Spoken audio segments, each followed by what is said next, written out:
देखिए भाई, सीला फॉर्म का रिजल्ट्स आ चुका है आज 5 नवंबर 2025 को। और इसके सबसे पहले जो इनकम है उसका टोटल देख लेते हैं कितनी इसकी इनकम इनकम आई है।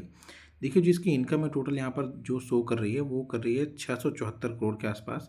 जबकि जो पिछली बार की जो इनकम थी वो 642 करोड़ थी और उससे पहले जो इनकम थी वो 644 करोड़ के आसपास थी। तो जो इनकी इनकम है वो पिछले क्वार्टर से और उसके पिछले क्वार्टर से बढ़ के आई है। ईयर ऑन ईयर और क्वार्टर ऑन क्वार्टर बेसिस पे इनकी जो इनकम है वो बढ़ी है। इसके बाद बात करते हैं इनके टोटल एक्सपेंस की। इन्होंने खर्चा कितना किया, देखिए यहाँ पर लिखा हुआ है एक्सपेंस। ये तो एक्सपेंस मतलब खर्चा इन्होंने कितना किया है। तो इनका जो टोटल एक्सपेंस है वो यहाँ पर दिया हुआ है, ये लाइन देखते हैं यहाँ पर, ये है। देखिए, जो इन्होंने टोटल खर्चा किया हुआ है इस क्वार्टर में वो किया 658 करोड़ के आसपास। जबकि पिछली बारी जो इन्होंने खर्चा किया था 627 करोड़ और उसके पिछली बारी 617 करोड़। तो अगर इनकी इनकम में वृद्धि हुई है तो इनका जो खर्चा है वो भी टोटल बढ़ा हुआ है। ठीक है, इस वजह से इनकी इनकम भी थोड़ी बढ़ करके आई है।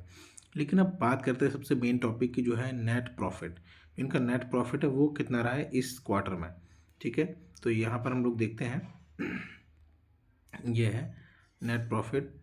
यहाँ पर देखिए, जो इनका नेट प्रॉफिट है वो 5.65 के आसपास आया, जबकि पिछले क्वार्टर में 10.70 था और उसके पिछले क्वार्टर में था 21.12। तो यानी कि जो इनका नेट प्रॉफिट है वो क्वार्टर ऑन क्वार्टर बेसिस पे, देखिए क्वार्टर ऑन क्वार्टर बेसिस क्या होता है, यानी कि पिछले क्वार्टर की तुलना में इस क्वार्टर। ठीक है, और ईयर ऑन ईयर बेसिस पे क्या होता है कि जो पिछला जो नवंबर का जो क्वार्टर था उस क्वार्टर के बेसिस पे अब कितना है। तो पिछला नवंबर क्वार्टर ये है। तो अब जो इनका आया अभी जो पिछला नवंबर का था 2024 का, वो आया था 16 करोड़ के आसपास, जबकि अभी इनका 5 करोड़ के आसपास। तो नंबर हर एक लिहाज से घटिया आए हैं। क्वार्टर ऑन क्वार्टर बेसिस पे, ईयर ऑन ईयर बेसिस पे, हर तरीके से इसके नंबर जो है कम आए हैं। अभी एक बार देख लेते हैं इसका जो चार्ट है उस पर। ठीक है, देखिए ये जो पिछले काफ़ी टाइम से शेयर जो है कि गिरा ही जा रहा है यहाँ से। देखिए, अगर हम बात करें पिछले एक साल की, पिछले 6 महीने की, तो इसने 6% का रिटर्न यहाँ पर दिया हुआ है। अगर देखें तो यहाँ पर 6% का रिटर्न इसने दिया हुआ है। लेकिन ये इसके लिए रेजिस्टेंस है और इसको ये तोड़ नहीं पा रहा है और बार बार वहीं से नीचे आ जा रहा है। ठीक है, अब इसकी बात करते हैं एक साल के शेयर की। तो देखिए यहाँ पर इसने टॉप बनाया था और उसके बाद से ये शेयर लगातार जो है कि गिरता जा रहा है। टॉप कितने बनाया था, लगभग 1012-15 रुपये बनाया था, 1011 रुपये बनाया था टॉप। उसके बाद से शेयर लगातार गिरता जा रहा है और पिछले एक साल में लगभग 15-20% गिर भी चुका है और इसके नंबर भी ठीक नहीं आ रहे हैं।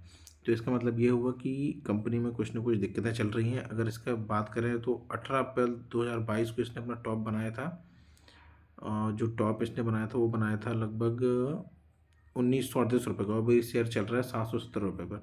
तो एक चीज़ ये भी कह सकते हैं कि अब इसका शायद बुरा टाइम निकल गया है और ये यहाँ पर अपना बॉटम बनाएगा। यहाँ पर देखिए, ये अगर यहाँ पर एक लाइन ड्रॉ करें, सीधी लाइन, तो यहाँ पर ये अपना बॉटम बना रहा है, ये देखिए। ठीक है, तो अपना बॉटम बनाने के बाद हो सकता है ये अपना